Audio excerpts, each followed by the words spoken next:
Actually, it's 1967. Okay, that's and we started off with a movie called Attack of the Mushroom People. And we're going to close out tonight, though, with Dracula, Bob? Prince of Darkness. Bob? Yes, director again, just a minute. You know, when people found out this was your last show, we were just... Oh, there you go again, Bob. Yeah. Put her back, huh? Yeah. Thanks, Bob. Like I said, we had request after request from people who were just dying to be on your show. And, well... Right. Folks want to be on the last show. They always do. Well, Bob, one of the persons that just insisted to be on the show was your old cruise friend and Mr. Big Time Wrestling. Come on, let's have a big hand for Hank Renner. Hank Renner, hey, golly, this is your life. Hey, how you doing? Nice of you to drop by, Hank. Stand by, too. This is too much.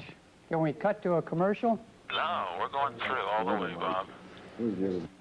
Well, Hank is finding his mic there while Hank, former sports director here at TV40 and, of course, host of Big Time Wrestling.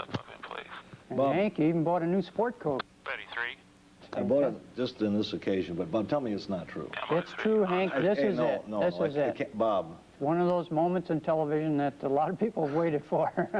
I don't know what's happening to this channel. I don't know where it's going. Well, First rollers, it's blowing up, Hank. then wrestling. Yeah, you can imagine wrestling. Right. But now no, it can't be. Yeah. I just don't believe it. Just bite your lip. This is it. Well, no, come on, Bob. To be serious. They just told me that this was a special appearance. Isn't it your birthday or something? No birthday. It's Valentine's, but Stand by, 3. we don't mean to break people's heart, but... no. Oh, come on. Oh, geez, I hate to see a grown man cry. Please don't. Tell me it's not true. Get Hank some hot coffee there. No. Poor Hank Renner. We want you, we don't want you fans to take it that hard, because as I bow out of this, I can think of a lot of things that happened along the way, a lot of you know, personal memories for me. A couple of the great things that happened. I got to meet the late Boris Karloff before he passed on. And Bob, yes. Hold on a minute, Bob. As Pardon? a matter of fact, we have somebody else here on tape that just makes mention of that. Do you have a few more minutes? Sure, go ahead, Gary. Stand by. We'll just drop the movie. Go ahead and roll, TCR. Well, hi, Bob. I guess you're really thrilled and shocked and stunned to actually see me on your show. This is really going to be an ambiance night for you. A lot of you folks may not realize it, but it was Bob Wilkins who used to write a lot of those one-liners when I used to host the early show.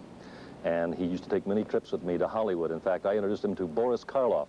And Boris Karloff and Bob became very good friends. In fact, every time Boris saw Bob, he'd always say, "Get out of my way." In fact, Bob used to call him Carl, which was his nickname. And then Bob decided it was time to move on to the Bay Area, where he could be more happy, more gay. And he went into the agency business. Yes, he manages some great stars now. Stars like Slim Whitman, Boxcar Willie, Ace Cannon, and he has the rights to everything they do, except their recordings. But now that he's in the Bay Area, he's become a very good friend of the Mitchell brothers, and he's still out there looking for new faces to put on the tube, to give him that big break. In fact, just the other night, Bob went into a bar. I saw him. He went right up to the bartender, and he said, "Any young talent in here?" That's the kind of guy Bob is. Good luck, Bob, in your new endeavor. We're going to miss you on the Big Spook Show. Well, Bob, I truly wish I could be there to wish you luck on your last show. I know over the years I've enjoyed it very much, and I like to think I was in some small way a part of the history of the monster movies on Saturday night there. I would like to say one thing. A lot of people may not know this, something I've always wanted to say, and that is that I probably have you to thank for getting me into television. I remember the time after turning in numerous employment applications over at KCRA across town, and they would never listen to me, that you went to bat for me. You went up and said, "Hire this kid. I think he'll go someplace. I think he'll make a success of himself." And, you know, the subsequent events are virtually history now. And I guess what I'm saying, Bob, is I really have you to thank for all of this, for getting me into television. Gary, I don't know what you're doing, but I want you to stop and clean this place up. Yes, sir. Nothing is worth any more than just cleaning this place up once and for all. Now, yeah, think of it. Okay, Now I'm get sorry. going, I'm please. sorry. Okay.